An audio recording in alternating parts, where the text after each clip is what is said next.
comme chaque année, des milliers de personnes rejoignent des hôtels à Pessah. C'est tous le principe des hôtels éparpillés dans les 4 coins du monde, il y en a en Espagne, en Grèce, en Albanie, un peu partout. Donc l'hôtel à Pessah, pourquoi pas, après tout on doit être comme des rois, Ben Chorin, pieds sous la table. Et cette année, avec donc la conjoncture actuelle ou la guerre, etc., il y a une question qui pourrait éventuellement se poser. Imaginez un convoi, une livraison de matzot bloquée. Parce que finalement, ils font livrer des matzot par avion ou par bateau. Donc on est quelques jours avant la nuit du Seder, et toujours pas de matzot. Puis la guerre s'intensifie, plus d'avions, plus de bateaux, il n'y a pas de matzot. Alors ce qui se passe, c'est qu'il y a quelques familles qui ont prévu, qui n'ont pas voulu compter sur l'hôtel, et qui ont apporté leur kilo de matzot, leur kazaït de matzot. Ils avaient au moins de quoi pour accomplir les fameux 3 kazaït. Vous savez tous qu'on a quand même 3 kazaït le soir du Seder. Le premier kazaït de matzah, ensuite dans le korer, le fameux sandwich, et la ficomane. Donc imaginez une famille de je sais pas moi 10 personnes, on a à peu près 30 kazaït pour tout le monde, au moins minimum. Et donc la question se pose, une question je dirais halachique et même peut-être éthique, c'est est-ce qu'on va privilégier sa propre mitzvah? Moi je veux bien faire, je veux accomplir la mitzvah dans son embellissement et pour toute ma famille avoir 3 kazaït pour chacun, etc. Ou bien je vais me restreindre au strict minimum au niveau de la mitzvah, parce que vous savez que la mitzvah essentielle c'est un kazaït. Ensuite les 2 autres kazaït, ou même pour le balabait on dit même 5 kazaït, c'est un surplus on va dire c'est pour embellir la mitzvah, c'est Zecher Hamikdash, la Fikoma, Zecher Korban Pessah, etc. Donc c'est au niveau essentiel, avec un kazaït, je me suffis. Donc est-ce qu'on va me demander de me restreindre au strict minimum au niveau halachique pour pouvoir offrir à l'autre la possibilité de ne pas être exclu de la mitzvah? Donc je pense qu'une question fondamentale, une question essentielle, est-ce que je dois partager mes matzot, quitte à me suffire du minimum au niveau halacha, pour pouvoir offrir à l'autre, on dit bien kol dirfin, yete veyochal, etc., cette possibilité de ne pas se sentir exclu, de participer à cette mitzvah de la matzah.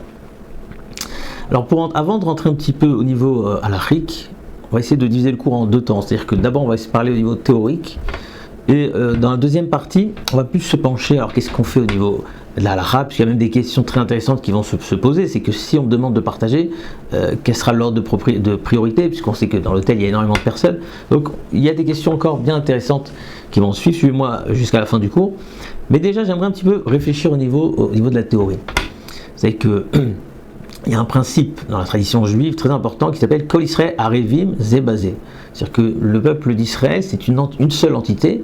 Il y a une âme collective qui est formée à travers tous ces membres qui sont l'ensemble du Ham Israël, du peuple d'Israël.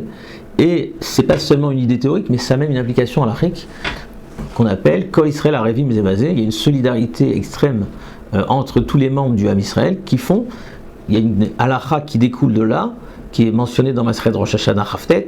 Il y a de ça motzi, c'est-à-dire que si moi j'ai accompli une mitzvah, j'ai déjà accompli la mitzvah de shofar ou une mitzvah de kiddush, etc., je peux prononcer la bracha pour quelqu'un d'autre. Mettons qu'il ne sait pas lui prononcer la bracha, moi je peux lui faire la bracha pour lui, alors que moi je me suis déjà rendu quitte de la mitzvah. Alors comment on comprend une telle chose? Comment je peux faire une bracha alors que je suis déjà quitte? Donc l'Agma elle nous dit, et Rachid sur place il explique, c'est à partir du principe de Harvut Kol Israël Aravim Ze Bazé. Donc là-bas si vous regardez un petit peu les mots du Ran, il y a des mots très très percutants, le Ran sur Rosh Hashanah, il dit qu'en fait il faut comprendre que ma mitzvah, ma propre mitzvah n'est pas complète, on ne peut pas parler de plénitude de la mitzvah tant que mon ami, mon prochain, ceux qui m'entourent n'ont pas encore accompli la mitzvah. Donc ça m'implique, je suis concerné par le fait que mon prochain n'a pas accompli la mitzvah, et ça m'oblige à tel point que j'ai même la possibilité de faire la bracha pour lui, il répond amen, et il se rend quitte. Donc on voit que cette idée de solidarité, d'âme collective de Israël, c'est une idée pas seulement théorique, bien plus que cela, il y a des implications halachiques. Il y a de ça aussi, je peux rendre quitte quelqu'un. Donc le fait que l'autre n'a pas accompli sa mitzvah, c'est quelque chose qui me concerne. Ça m'oblige, c'est pas seulement je dois protester sur des gens qui font Radé Shalom de Averot, mais plus que ça, je dois me sentir concerné par le fait que l'autre puisse accomplir sa mitzvah. Ça c'est un principe très très fondamental dans la Yahadout. Vous voyez Maseret Sota d'Aflamet Zayin, on nous parle même d'alliances. Il y a une discussion très intéressante là-bas, on ne va pas rentrer en détail, mais il y a même 48 alliances qui auraient été scellées, qui se multiplient par le nombre du peuple d'Israël. Donc dès que l'Agma décrit là-bas, 603 500 fois 48, c'est le nombre d'alliances que chaque juif a pour prendre sur lui le fait que l'autre aussi participe à la mitzvah. Donc il y a une espèce d'interaction, intersubjectivité comme ça en tout l'âme Israël, et on a ce souci que l'autre, que notre ami, que notre prochain, que ceux qui nous entourent puissent aussi accomplir la mitzvah. Alors si on se pose une question, est-ce que par exemple, au niveau de transgresser une avéra, si j'ai un ami qui transgresse, qui est sur le point de transgresser une avéra, donc moi aussi j'ai un devoir de tout faire pour l'en empêcher, est-ce qu'on va me demander de transgresser une petite avéra, une avéra légère entre guillemets, pour faire en sorte que mon ami ne transgresse pas la grosse avéra? Alors c'est une gemara très intéressante dans Shabbat Davigim et la Moudbet, qui parle d'un cas où un homme a fait rentrer un pain dans le four pour enfourner, donc un pain pour le cuire. Et donc s'il le laisse comme ça, il va finir par cuire, il va transgresser, il va l'interdire de cuire pendant Shabbat. Donc moi je suis là, je me pose la question, est-ce que j'ai le devoir de retirer ce pain du four, même s'il y a un interdit des rabanades, qu'on appelle Rediat Tapat, il y a un interdit d'enlever, de retirer le pain du four, mais au moins l'autre n'aura pas transgressé un interdit fondamental de cuire pendant Shabbat. Vous savez, c'est Korban Khatat Beshogeg, c'est ce qu'il a quand c'est volontaire. Donc j'ai peut-être un devoir de transgresser une avéra des rabanan, peut-être, mais les rabanan m'auraient dit, bah vas-y, là on te permet de transgresser cela pour faire en sorte que ton prochain ne transgresse pas une grosse avéra. L'Agma dans Shabbat Avimel dit non. On ne dit pas à un homme faute, même une toute petite faute, pour faire en sorte que ton prochain ne faute pas une grande faute. Alors ce qui est intéressant, c'est qu'il y a une autre Gemara dans Eruvin Amed Bet concernant le prélèvement du maaser de la dîme. On sait que quand un chaver, un érudit, a vendu, a déposé à quelqu'un, etc., à un maaret, donc un ignorant, on dit que si ensuite quelqu'un d'autre achète de cet ignorant, on dit que ça a été prélevé. Le maaser, la dîme, a été prélevé, on peut être sûr. Pourquoi? Parce que le chaver, il a ce souci-là, le Talmid Chacham, le chaver, il a ce souci-là que le maaret ne mange pas cette récolte sans être prélevée. C'est interdit. C'est quelque chose, une récolte qui a été consommée sans prélever le maaser troumat, il y a mitabi des shem, donc c'est important. Et donc le chaver, il a ce souci-là. Alors le problème, c'est que on a une halakha dans maaser, dans le prélèvement du maaser, qu'il faut que ce soit minamoukaf. Il faut prélever sur des produits qui sont à proximité. D'accord? Que ce soit dans le même récipient ou au moins sous un même toit. Or là-bas, une fois qu'il a donné à Maharet, on sait que c'était plus sous le même toit. Alors c'est valable a posteriori, mais a priori, il y a même un interdit de le faire. Donc comment le chaver aurait transgressé cet interdit?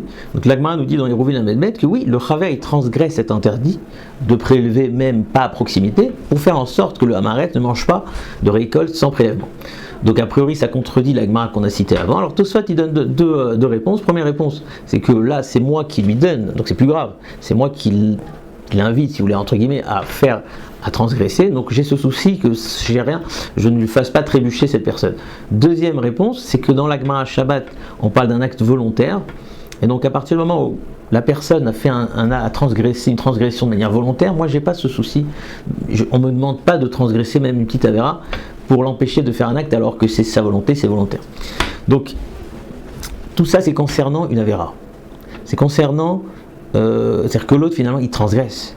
On ne me demande pas de faire une petite transgression alors que l'autre il transgresse, c'est son choix, etc. pour l'en empêcher. Mais peut-être que pour lui faire une mitzvah, là on m'en demande plus. Alors c'est vrai que c'est peut-être moins grave de ne pas transgresser une avéra, c'est plus grave que faire une mitzvah. Mais d'un autre côté, là c'est lui qui fait la avéra. Alors que là il n'a rien fait de mal. Il va manquer de faire une mitzvah, peut-être qu'on me demande plus. Alors je ne sais pas si on va me demander de transgresser une petite avéra, mais peut-être qu'on va me demander plus comme souci, comme me sentir concerné de tout faire pour qu'il accomplisse sa mitzvah. Vous savez qu'il y a une barre dans Psachim Nuntet qui nous parle du Korban Pessah. Toute l'année, le dernier Korban de la journée, c'est le Tamid Shel Ben Arbaim.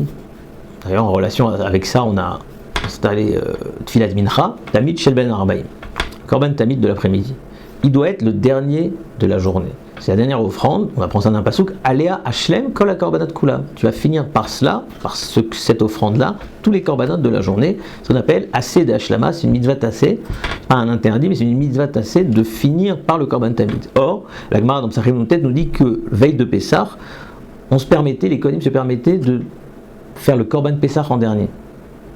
C'est-à-dire que c'était pas le Tamid chez Ben Arbaim, on prenait quand même. Pourquoi? Pour permettre aux Mechusrei Kapara, à tous ceux qui n'auraient pas fini le processus de pureté, de se rendre pur pour manger le Korban Pessah, de finaliser leur processus. Donc pour leur laisser plus de temps, on traînait un petit peu, et donc le dernier Korban de la journée, c'était le Korban Pessah. Donc on voit clairement qu'on est prêt à transgresser même une avéra, enfin c'est pas une avéra, mais il y a une mitzvah de finir par le Korban Tamid, et ben on passait outre cette mitzvah-là pour pouvoir permettre aux autres d'accomplir le Korban Pessah.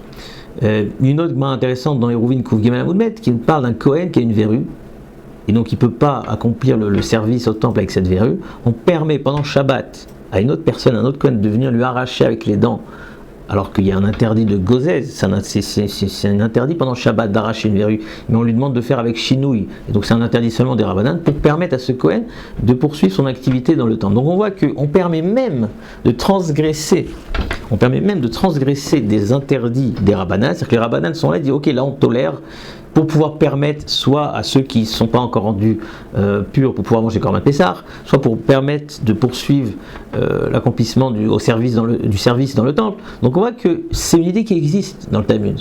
Alors la question c'est qu'est-ce qu'il en est si on permet de transgresser même une avéra, à plus forte raison, on pourrait dire qu'on va permettre donc on va demander, on va exiger à la personne de se suffire de son kazaït principal et de ne pas manger les kazaït de Zecher l'Amigdash, de Zecher le Korban Pessah. C'est pas une avéra, simplement j'ai omis d'accomplir un Zecher, une mitzvah qui est Zecher, pour permettre aux invités, aux autres personnes qui sont autour de moi à l'hôtel, d'accomplir l'essentiel de leur mitzvah minatora, de manger de la matzah. Alors, tout ça c'était un petit peu pour donner une approche théorique, pour essayer de réfléchir ensemble sur la question. Alors, j'aimerais me pencher d'un point de vue halachique pur. Alors, vous savez qu'il y a une halakha très intéressante dans Ilchot Hanouka. Celui qui a de l'huile betimtsum, donc il a une quantité d'huile très limitée pour l'allumage de la bougie de Hanouka. Et vous savez qu'à Hanouka, aussi la mitzvah essentielle, c'est d'allumer une bougie par jour. Sauf qu'après, on a rajouté un embellissement où chaque jour on doit rajouter 2, 3, 4, 5 niveaux du Ikar Adin, ce qu'on appelle de la loi principale. Ça suffit une bougie.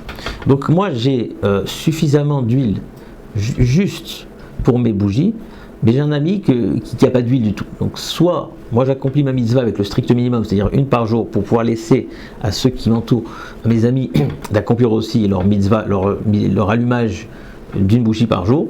Soit non, moi je veux faire mon accomplissement avec tout l'embellissement, le hidour mitzvah, etc. Et l'autre, il se débrouillera. Donc pour lui, c'est mon huile, donc moi je passe avant. Donc il y a un Magen Avram dans Siman Tavrei Shain Aleph qui nous dit, tu te suffiras, tu vas devoir te restreindre et prendre une bougie par jour pour pouvoir laisser à l'autre aussi d'allumer une bougie par jour. On trouve une autre halakha concernant le hétrog. Alors là-bas on parle d'un cas de figure où moi j'ai un hétrog meoudar, un hétrog très particulier. D'accord ? Maintenant il y a une ville, il y a un village un petit peu plus loin, un petit peu lointain, où ils n'ont pas du tout d'étrog. Alors on me demande, écoute, tu as un bel hétrog, on sait, on cherche un hétrog pour tel village, s'il te plaît envoie ce hétrog, et toi tu te suffiras du hétrog qu'il y a ici dans le quartier, il y a le hétrog de l'assemblée, de la communauté, tu emprunteras. On peut être yotse, on peut se rendre quitte avec un hétrog emprunté.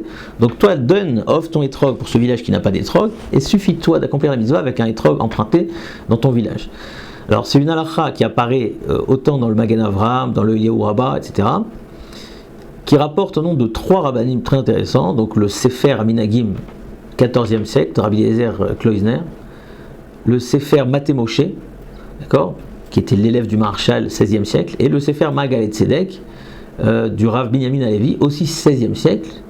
Donc ces 3 rabbanim, d'ailleurs c'est comme ça que le Mishnah Berurah conclut, nous disent c'est mieux que tu envoies ton hétrog dans le village où ils n'en ont pas, plutôt que tu veuilles accomplir ta mitzvah, tu insistes d'accomplir ta mitzvah avec ton propre hétrog, même s'il est meoudar.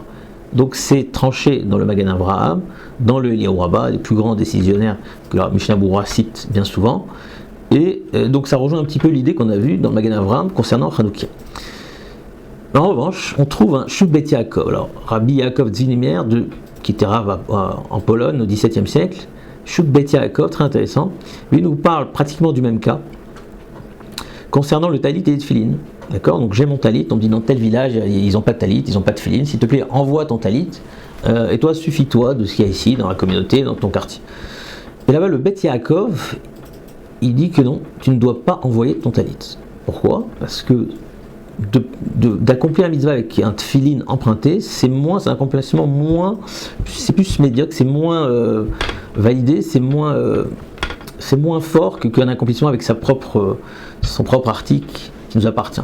Donc le Bet Yaakov dit non, tu n'envoies pas ça, même s'ils en ont pas, ils se débrouilleront. Toi, tu gardes tes tefilin, tu gardes ton talit, c'est mieux d'accomplir sa mitzvah avec son propre objet. Alors apparemment on a une apparente contradiction. Alors c'est vrai que vous allez me dire, ok, c'est le Beit Yaakov, de l'autre côté on a le Magen Avraham et les Rabba qui nous rapportent ces trois Gdolim qu'on a cités, donc c'est une discussion. Le problème c'est que le Mishnah Berurah, il cite un petit peu les deux, à droite et à gauche, donc il faudrait savoir.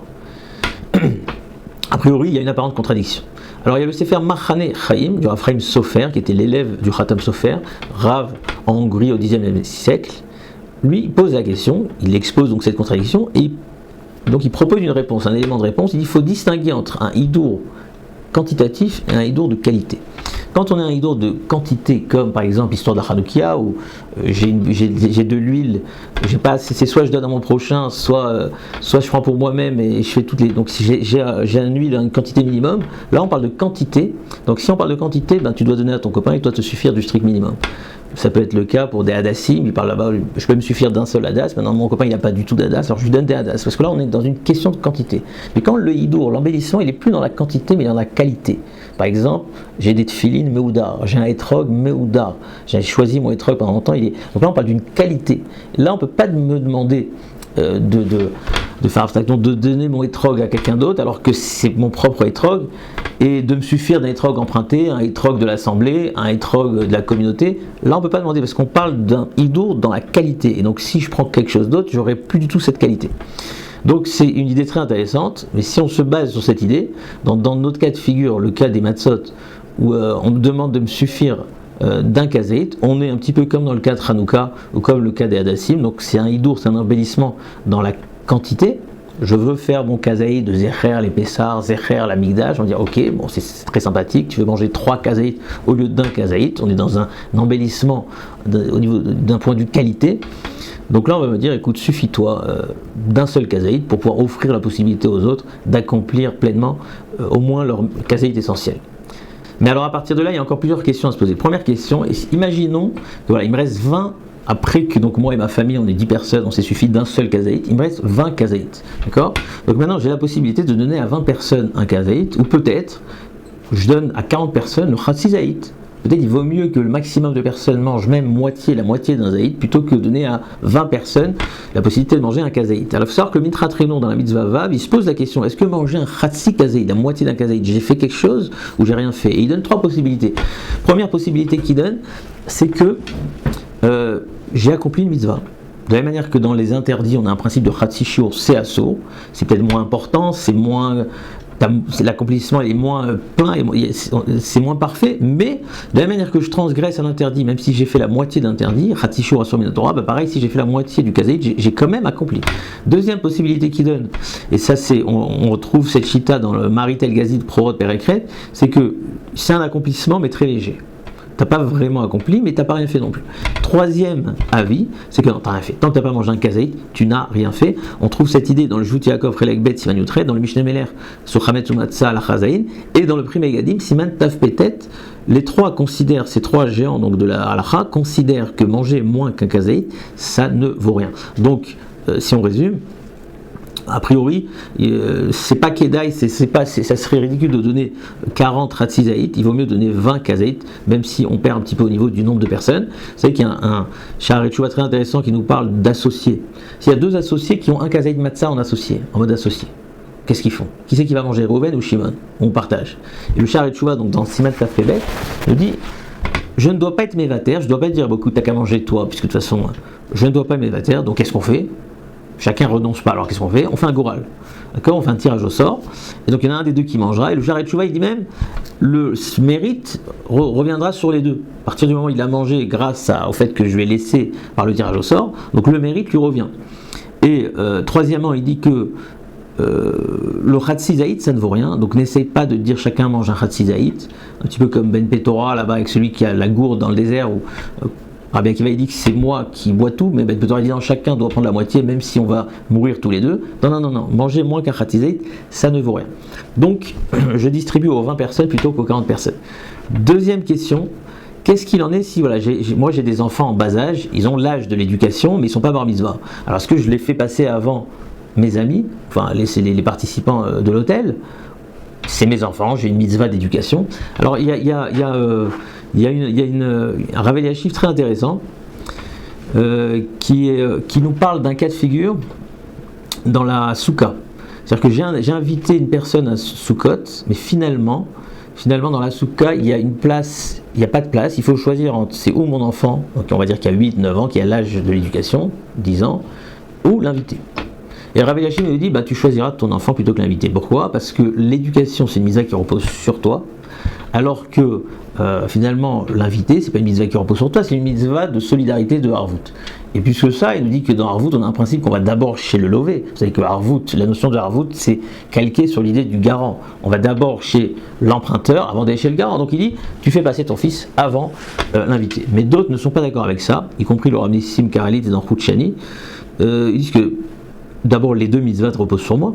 Harvout, c'est une mitzvah qui repose entièrement sur moi. Le fait que je dois être solidaire de l'accomplissement de l'autre, c'est une mitzvah qui repose sur moi. Et plus que ça, la mitzvah d'éducation, c'est une mitzvah midérabanan, de l'ordre rabbinique, alors que la mitzvah de Harvout, c'est une mitzvah de l'ordre minatora. Et même le parallèle qu'il a fait avec l'histoire du harev, du garant et de l'emprunteur, c'est faux, parce que finalement, l'invité, c'est lui, l'emprunteur, alors que moi, je suis le garant. Donc, il n'est pas du tout d'accord. Donc, on va dire qu'il y a une controverse un petit peu entre ce qu'on ramène au nom de Rabbi Yashiv. C'est rapporté dans une revue qui s'appelle Pehamé Yaakov, sur Tafshin Samerzein, je crois. Et ce qui est mentionné dans le Chouchani, donc chacun fera comme son rat. Dernière question qui va être intéressante, c'est quel ordre de priorité ? Parce que dans l'hôtel, il y a énormément de personnes, tout le monde veut les matzot, et moi je dois décider à qui les donner. Comment définir l'ordre de priorité ? Donc, quel ordre de priorité ? Comment définir, comment statuer cette hiérarchie pour pouvoir faire ce partage ? Alors, on a plusieurs possibilités. On peut proposer déjà de faire un tirage au sort. C'est-à-dire que j'imagine que tous les invités vont chercher à payer, et donc je peux faire un tirage au sort tout simplement pour pouvoir arriver à répartir ça en fonction des priorités. Deuxième possibilité, c'est de faire un partage équitable. À ce moment-là, chacun se retrouvera avec moins qu'un zaïd, puisqu'il y a énormément de personnes. Donc, comme on a dit ici dans Ben Petura, dans l'histoire du désert avec la gourde, il nous dit que chacun boit la moitié. Là-bas, c'est parce qu'il y a une logique que vélo irait bémot travero, je ne dois pas voir la manière dont l'autre va mourir dans le désert. Mais sans cette idée-là, c'est complètement ridicule de donner des morceaux de matzah quand personne va accomplir sa mitzvah. Troisième possibilité, c'est que je vais distribuer en fonction des rangs. Alors, vous savez, dans Maseret Torah Yod Afil Gimel, concernant les sauvetages de vie, il y a un ordre de priorité. C'est-à-dire qu'on dit que par exemple le Kohen il passe avant le Lévi, l'homme il passe avant la femme, le Israël avant le Mamzer. Donc il y a un ordre de priorité. Peut-être que là aussi je dois statuer, faire une espèce de rang comme ça au niveau de l'importance des personnes. Donc c'est une question qu'on pourrait poser. Alors vous allez me dire, oui, mais tout ça, ça a été dit seulement dans Diné Nefashot, dans les sauvetages de vie. Qui dit que ça existe aussi concernant autre chose ? Même si vous savez que dans les Yerushalmi, dans Rayot, là-bas, on trouve cette même logique concernant les korbanot. Les korbanot de qui on approche en premier ? Quelle offrande on approche en premier ? Et on redéfinit cette même logique, cette même hiérarchie, Cohen avant Lévite. Donc on voit que ça implique pas seulement une question de sauvetage de vie, mais même à tous les niveaux, tel que c'est repris dans le Sefer Be'er Yitzhak, Orachaim Siman Lamed. Et on retrouve de Mishnah Berurah aussi concernant quand on doit choisir qui nommer comme Chazan, comme Shaliach Tzibur. Si vous regardez le Mishnah Berurah Siman Nun Gimel Sif Katan Lamedva, il nous dit que on se base aussi sur cette même ordre de priorité que mentionné dans la Gemara Royale. Donc on voit que ça ne s'applique pas seulement concernant le sauvetage de vie. Donc si on reprend pour définir l'ordre de priorité, alors a priori moi ce que je proposerais, c'est que tout d'abord on va on va faire un tirage au sort d'après le paiement. Alors vous allez me dire, oui, mais si le Kohen y passe avant, comment j'ai le droit de faire payer ? Ok, c'est quelque chose qui existe, ça. Donc quand on fait monter à la Torah, ça existe dans la Halacha. On a un Maharik dans Shoresh Tet qui est rapporté dans le Magen Avraham Siman Kuf Lamedé, qui nous parle déjà de ce cas de figure. Et d'ailleurs, ça arrivait tout le temps à Simchat Torah où tout le monde voulait offrir, tout le monde voulait acheter pour avoir le Khatan Bereshit. Et donc il y avait une question, est-ce que ça se faisait de dire au Kohen de sortir, etc. Mais on voit que là-bas, le Maharik nous dit que si c'est pour augmenter les fonds du Beth Knesset, pour augmenter la Torah, etc., il n'y a aucun problème. Donc si on analyse un petit peu ce qui est écrit là-bas, il ressort que de manière fondamentale, il n'y a pas de problème. Donc je pense que si on veut faire une conclusion, donc pour ces familles-là qui sont dans l'hôtel avec des matzot, leurs propres réserves, d'accord, ils avaient peut-être prévu le coup, ou en tout cas ils n'ont pas compté entièrement sur l'hôtel. Et là, il y a toutes les invités autour qui sont là à regarder leur matzot, c'est-à-dire que donnez-nous un kazaït, vous pouvez quand même vous suffire d'un seul kazaït. A priori, donc pour conclure vraiment en deux mots, ils seront tenus de donner le kazaït, de se suffire d'un kazaït pour pouvoir offrir aux autres cette possibilité de faire la mitzvah essentielle du kazaït de matzah. Alors, de partager des moitiés de Sratzizait, ça sert à rien, c'est ridicule, puisque la plupart des Rishonim nous disent que ça vaut rien, comme on a vu dans le Mitra Trenour, Jot Yaakov, Mishneh Meler, Pri Megadim, etc. Faire passer ces enfants en bas âge, enfin qui ont l'âge d'éducation, mais pas encore bar mitzvah, avant les autres adultes, ça c'est une controverse entre Rav Eliashiv et Missim Karelit, donc je ne peux pas trancher. Ce qui reste à définir, c'est l'ordre de priorité. Donc, premièrement, vous allez faire une vente aux enchères. Donc, en fonction de celui qui est prêt à mettre la plus grosse somme, il aura la priorité. Deuxième position, on fera cette priorité de Maseret Horayot, c'est-à-dire que l'homme il passe avant la femme, le Kohen il passe avant le Lévi, le Israël avant le Mamza, etc. Et une fois qu'on aura fini toutes ces priorités-là, donc Goral, on peut faire un tirage au sort.